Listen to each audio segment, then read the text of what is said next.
Hello everyone. Today we are going to talk about smart shopping and how making better buying decisions can help us save money and avoid unnecessary expenses. Smart money means thinking before buying and choosing the best option, not just the cheapest one. People who shop wisely focus on quality, usefulness, and price at the same time. This habit helps avoid wasting money on unnecessary or low quality products.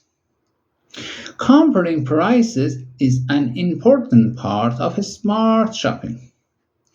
The same product can have different prices in different stores or websites.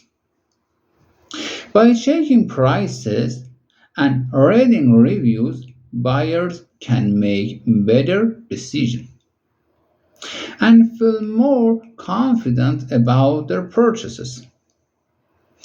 Smart shopping also helps manage personal budget.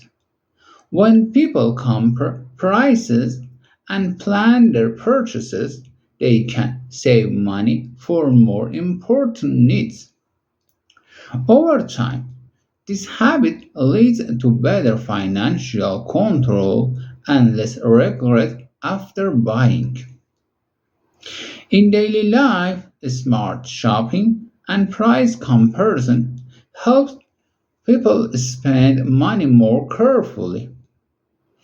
This approach supports long-term saving and encourages more thoughtful consumption.